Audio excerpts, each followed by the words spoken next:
Ron McCoy, embodying the fictional character Rob McCool, who lives in a world of fictional characters, and Rob McCool's mom is in the hospital after having her second hemorrhagic stroke.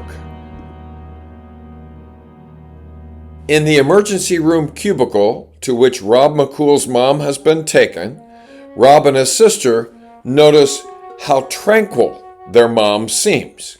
However, a nurse states, "Well, she's been pretty feisty." Rob is thinking, she's had her second hemorrhagic stroke and she's feisty? After a while, a doctor comes in and gives Rob and his sister their mom's prognosis. Your mom's first hemorrhagic stroke 1 year, 9 months ago measured at 6 centimeters by 6 centimeters. This most recent hemorrhagic stroke is larger. It measures 8 centimeters by 8 centimeters. The previous stroke was on the left side of her brain. This stroke is on the right side of her brain. Later, another doctor comes in. We ask the doctor how much longer our mom has left, and she estimates not more than 24 hours. 24 hours, huh? Well, Rob's mind swirls back to that fateful night, January 13, 2023, when he and his family were told that his mom only had days left to live.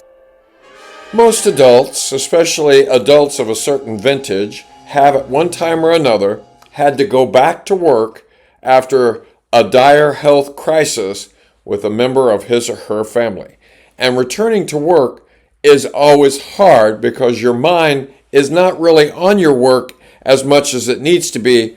Your mind is with the person who is having the health emergency.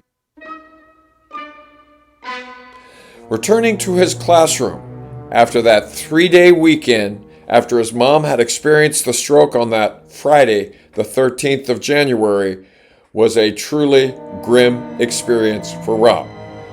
Rob had to focus on his 28 students while also worrying about the fate of his mother and how his family was going to move forward.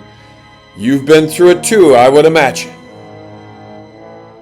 Discipline policies at Freedom Maples have evolved over the last several years, and at one time it was standard procedure that when a student didn't behave appropriately in class, that student was asked to leave and go to another classroom. Such was the case in Rob's class on the second day he had come back to school on Wednesday, and unfortunately, when he did that with one of his students, he ran afoul of Storm Trooper, his principal at the time. So, when Rob was next door, taking work to this student that he had sent to the class next door because of the student's inappropriate behavior, so was Storm Trooper, at that time principal of Freedom Maples, and Rob was reprimanded. Well, it's okay if he stays in here, but be sure he has his iPad. Make sure he has his iPad, and we're going to talk about this.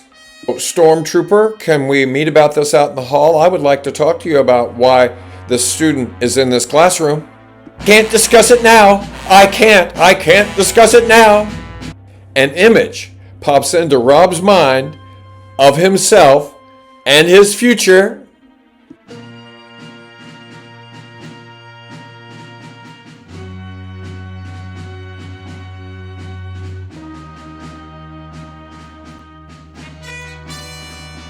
Eight days later, toward the end of the school day, a student in Rob's class chose to throw a marker across the room. Rob felt like a natural consequence for that student would be that the student picked up trash on the floor. The student became distraught and he had to leave because his mom was there to pick him up. So he raced out, apparently was racing between cars to get to his mom's car. But as a result of all of this, Rob was the one who was completely responsible for this student's actions.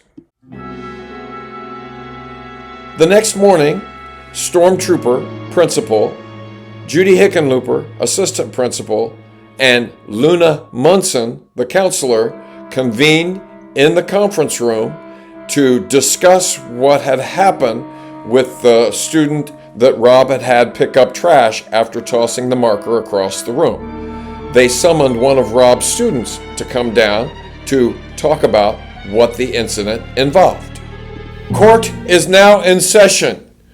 Mr. Rob McCool is on trial for holding his students accountable for their actions.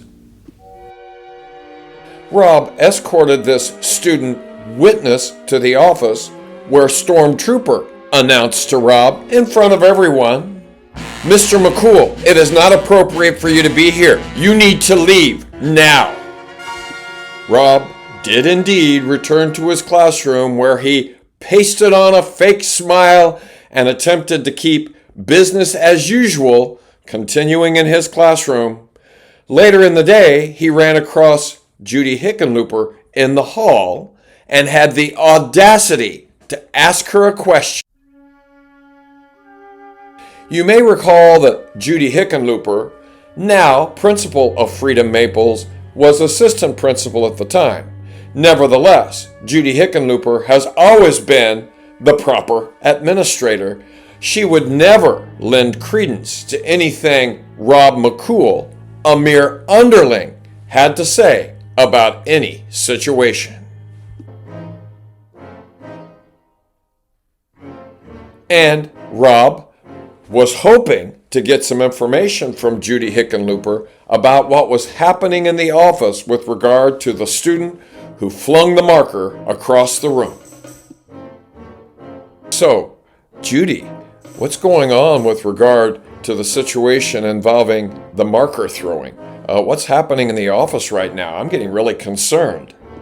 I can't talk to you right now. I have things I need to do. I have to go down to the yellow pot. I can't talk to you right now. I've got to go.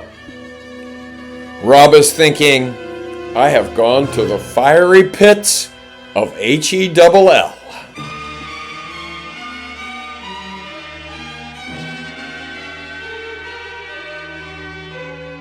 And in the present day, Rob felt like he was in a similar situation with regard to his mom and the short time left to live that she had, or so they told him and his sister. Day by day, Rob McCool and his family look for signs of improvement in their mom, and after 5 days, they are informed that their mom is being discharged from the hospital. And before you could say, Judy Hickenlooper, our mom was being transported to South Terre. It is a rehabilitation center, one that we didn't feel our mom was ready to be transported to yet.